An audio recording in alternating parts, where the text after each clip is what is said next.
Tonight, the top officials called to testify into what they knew about a foiled Toronto terror plot. I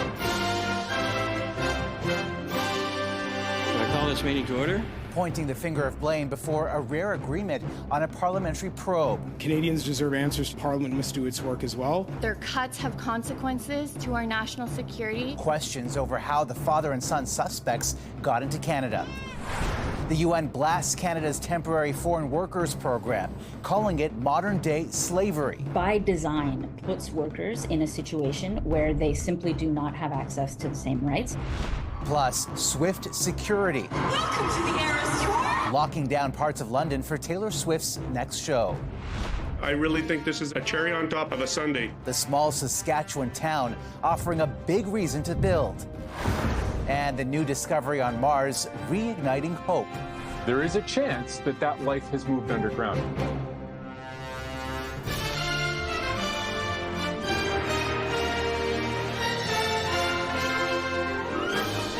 CTV National News with Omar Sachedina.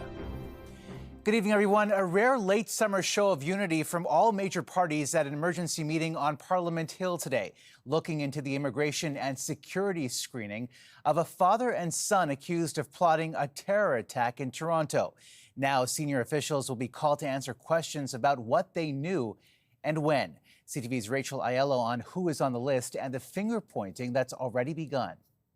Last month's arrest of two men who the RCMP allege were in the advanced stages of plotting a violent attack on Canadian soil left many wondering how they were able to enter this country and how the father was able to secure citizenship despite his alleged ties to ISIS. So I call this meeting to order. At an emergency House Public Safety and National Security Committee meeting Tuesday, MPs unanimously agreed to try to get answers. We believe that just as law enforcement is doing its work, that Parliament must do its work as well in pursuit of transparency to prioritize public safety. Starting later this month, senior officials will be asked about the immigration and security screenings conducted over the course of 6 meetings.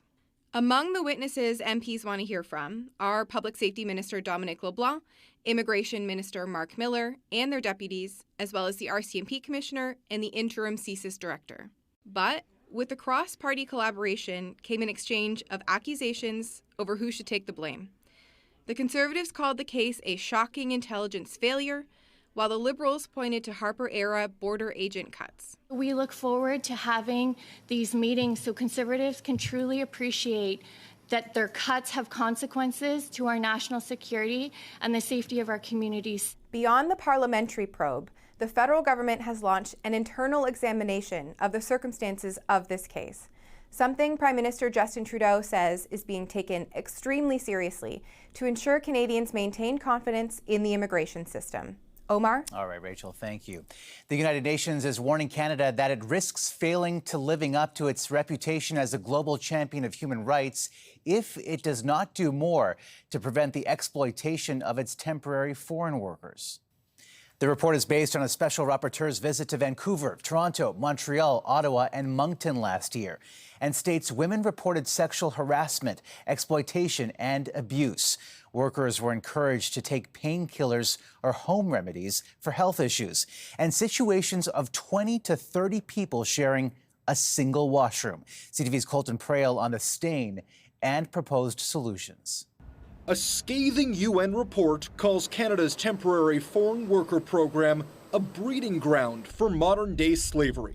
A temporary immigration scheme that by design puts workers in a situation where they simply do not have access to the same rights as other workers. The report takes aim at closed work permits, which limit workers to a specific employer, claiming they can foster exploitation where employers can control workers' access to housing, healthcare, and their migration status. In May, a Senate committee recommended Ottawa phase out these permits within the next 3 years and consider regional or sectoral permits. The cure for this is not to do multiple program reforms without addressing the core issues at hand, which is potential abuse. So first address the abuse. Industry has warned against eliminating the permits. If there's a problem with a few bad actors, then there's compliance and enforcement rules already in place. Throw the book at them.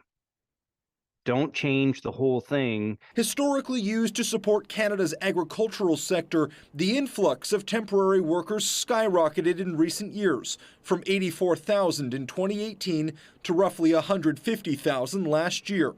The increase largely driven not by farmhands, but low-wage workers, often in fast food restaurants. It should never be used to bring in low-wage workers from poor countries to take jobs away from or suppress the wages of Canadian workers. Last week, the government said it was considering limiting applications to that stream. The UN says ultimately temporary foreign workers need a better pathway to permanent residency and the same rights as workers across the country. Omar. All right, Colton, thank you. A BC teen is facing charges for allegedly targeting other teens in a nationwide sextortion case. 19-year-old Anwar Jalasi is facing 23 charges, including extortion, online luring, and child pornography. Police say he used social media platforms and dating sites to target victims between the ages of 15 and 18 from Nova Scotia, Quebec, and Ontario. Victims say they were blackmailed by someone they'd met online after sending them explicit photos. 1 in 5 Canadians still don't have access to a family doctor, and in some parts of the country, the problem could get worse. In Alberta, doctors are considering leaving healthcare altogether or moving out of the province. But now a group of physicians there is proposing a fix. Here's CTV's Kathy Lee.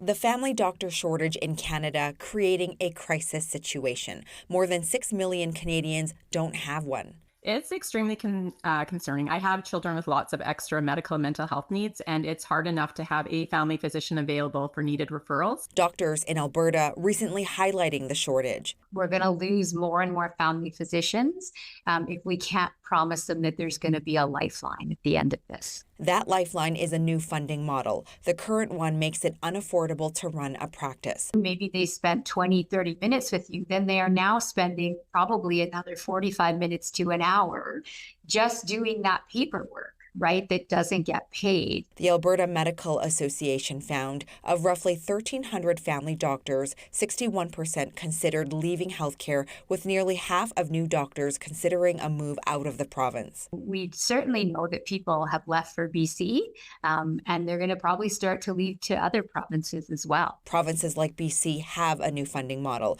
There's still a shortage, but that province has seen a boost in family doctors. For Alberta, rural communities are experiencing the brunt of the shortage. Family physicians also work in the hospital, so when they leave, the facility closes. If a doctor is going to leave a practice, I think the very least that should be expected is to be offered another doctor. The Alberta Premier says a new funding model is coming before the end of September. The Ontario College of Family Physicians says other ways to retain family doctors is to come up with a strategy to reduce the amount of administrative work and to continue to expand team-based care. Kathy Lee, CTV News, Calgary. Toronto Public Health is sounding the alarm about the increase in monkeypox, or Mpox. The city has confirmed 93 cases of the virus spread through contact with infected lesions, skin blisters, or body fluids. Health officials are urging those eligible to get the vaccine. The sharp rise in Toronto comes as Africa's top health body declared the virus a public health emergency.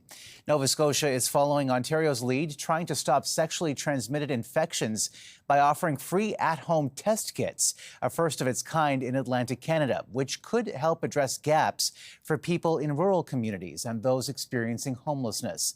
CTV's Paul Hollingsworth has the details. The sample goes into this bag. A new approach to tackle an alarming problem. Sexually transmitted infections are on the rise in Nova Scotia. Halifax and Truro area residents now have access to at-home STI testing kits. We are realistic and know that safe sex doesn't always occur. Overall, there were 359 reported cases of gonorrhea in 2023, up from 200 the previous year. Infectious syphilis syphilis cases last year rose to 49 from 47 in 2022. Reported non-infectious syphilis cases climbed to 52, an increase from 40 the year before. And in 2023, there were 2,730 reported cases of chlamydia, up 449 from 2022. Infectious disease specialist Dr. Todd Hatchett says people 15 years and older are eligible. And you have to have some way to contact a pharmacy, or the pharmacy has to have some way to contact you if you have a positive test. This program was launched last month, and already 277 kits have been sent out. So far, 77 came back negative with no infection. 8 were positive. A similar program exists in Ontario. Dr. Christopher Labos expects other provinces to join in. The technology is there. We can utilize it. It is likely going to be cheaper overall to have people test at home. Dr. Hatchett says once the STI test is completed and mailed to the lab, the results should be available within a week. Paul Hollingsworth, CTV News, Halifax. And Halifax is where police chiefs from across Canada gathered for their annual summit with a key demand from all levels of government: more financial support to deal with a growing number of protests. Police services were never built and designed to sustain the ongoing demands. The overtime is not sustainable. We will burn officers out. Police say national issues and global conflicts have led to a surge in demonstrations they say are lasting longer, are more frequent, complex, and risky. Toronto police say they've responded to more than 1,000 protests since the start of the Israel-Hamas conflict in October. And tensions are flaring in the Middle East tonight as Iran rejected Western calls not to retaliate against Israel for the killing of a Hamas leader. Israel is on high alert as its biggest ally, the United States, approved $20 billion worth of weapons, including fighter jets, to bolster defenses. U.S. President Joe Biden was asked today if a ceasefire deal would deter Iran. That's my expectation, but we'll see. The uncertainty has reportedly forced U.S. Secretary of State Antony Blinken to postpone his scheduled trip to the region. And Ukraine says its forces have pushed deeper into Russia tonight. The surprise incursion forced evacuations from Russian border villages, and some troops were seen surrendering. Kyiv insists it is only pushing the Kremlin for peace talks and has no desire to occupy Russian territory. In Greece, another threat. Weaker winds are helping to slow the spread of the country's worst wildfire of the year, but firefighters are staying vigilant. 10,000 hectares of land have been scorched since Sunday, and a woman has died. Today, residents returned to the capital in some areas to assess the damage, but the relief may be temporary. Winds are expected to pick up again, and temperatures expected to soar to around 40 degrees. Billed as the interview of the century by his team, Donald Trump returned to Twitter, now known as X, for an audio-only interview with owner and supporter Elon Musk. It got off to a late start due to a technical problem, but it didn't take long for the former president to blast the Democrats and repeat false claims. Here's CTV's Washington Bureau Chief Joey Malbin on whether it lived up to the hype. My apologies for the late start. After a glitchy start, billionaire Elon Musk brought Donald Trump back to his powerful social media megaphone. Both sides hate him. Live streaming their conversation, hoping to court new voters as Trump struggles against Kamala Harris, who's rising in the polls, riding a wave of enthusiasm in battleground states. But in a 2-hour rambling interview, Trump seemed stuck in the past, attacking President Joe Biden and so-called rigged elections, falsely claiming Biden was forced to leave the race. This was a coup. This was a coup of a president of the United States. Trump bragged about his relationships with dictators like Kim Jong-un, even sharing a conversation he had with Russia's president about invading Ukraine. I said to Vladimir Putin, I said, don't do it. And I told him things that what I do, and he said, no way. And I said, way. Trump trotted out his greatest hits, insulting Harris as not smart, too liberal, too weak. His campaign posting a racist meme about immigration, your neighborhood under Trump and under Harris if she wins. And yet, strangely, Trump gushed over his new opponent and her cover photo. A picture of her on Time magazine today. She looks like the most beautiful actress ever to live. It was a drawing. Leaving many of Trump's allies stumped, they wanted to hear a disciplined Trump, focused on inflation, immigration, crime, issues voters care about. The path forward is to focus on policy. Those are 3 words for the Republican Party that I think is a path to success. Focus on policy. Harris dismissed the interview as 2 self-obsessed rich guys who can't even run a live stream. Musk says he's happy to host Harris next. No word, Omar, if she'll take him up on that. All right, Joy, thank you. Coming up, extraordinary steps. There will be thousands of people involved in security. London prepares for Taylor Swift and the potential threats. Plus, new hope for life on Mars.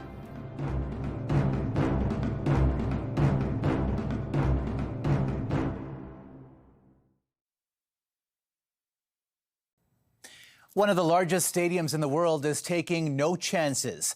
Taylor Swift will return to the stage in London for the first time since a foiled terror plot in Vienna prompted the cancellation of her shows there. CTV's Heather Wright on the new warning to fans.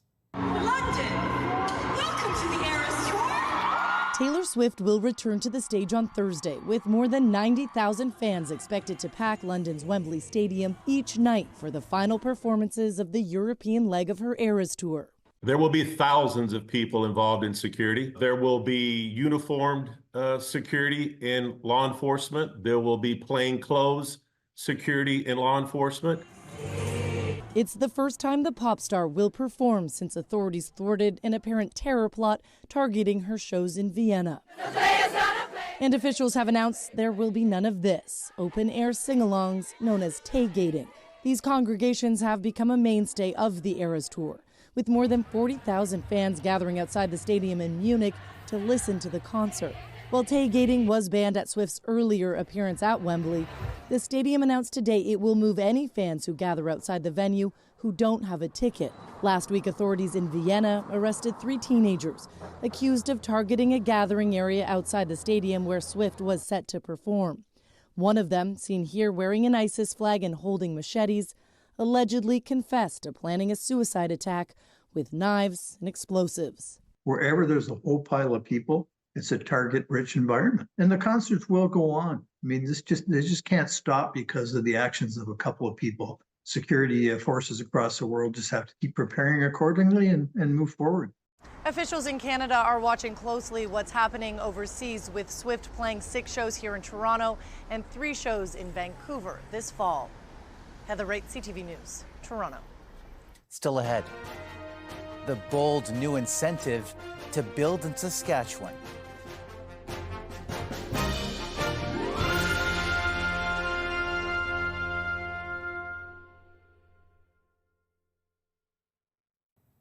A small town in Saskatchewan is hoping a new unique incentive will help add more homes and boost the population. CTV's Allison Bamford has the story. In this small town near the Saskatchewan-Manitoba border, it's easy to find work, but harder to find a home. We have many people that are living outside of Moosomin and surrounding towns because there's nowhere in Moosomin to live or to rent or to own. Between commercial construction, a new daycare, and airport, jobs are booming in Moosomin, Saskatchewan, and the town hopes with a hefty incentive, the housing market can too. So now the deal is you come to Moosomin, you build a home, you get a check for $30,000. $30,000 directly into a builder's pocket for any new home constructed in the community. The incentive's even bigger for apartments. Developers will receive another $8,000 for every additional unit. A check will be cut once the building passes inspection and an occupancy permit is issued. We've been growing without this, so I really think this is a cherry on top of a sundae. The money comes from Ottawa's Housing Accelerator Fund, meant to address the country's housing crisis. Moosomin has to build 43 new units as part of the agreement. We got to get her done attitude, and you know what? We're getting her done. With 2 apartment buildings and a 6-plex already in the queue, the community of about 2,700 is halfway to meeting its goal. Allison Bamford, CTV News, Regina. And from a housing forecast to a weather forecast. Even though we still have a few more weeks left of summer and the fall to look forward to, here's what the Old Farmer's Almanac is predicting for the winter. From east of the Rockies to Ontario, about 2/3 of Canada is projected to have below normal temperatures. But so is British Columbia, which is also expected to be unseasonably chilly. Quebec and the Maritimes will see temperatures that are higher than normal. Newfoundland and Labrador will also be warmer, but also wet. In case you're wondering, normal refers to a 30-year average. The Old Farmer's Almanac, which claims to be 80% accurate, was founded in 1792. The full forecast is on our website, ctvnews.ca. And for now, we're still going to savor summer. After the break, beyond surface level. It's potentially habitable in the mid-crust of Mars. A new discovery beneath Mars's crust.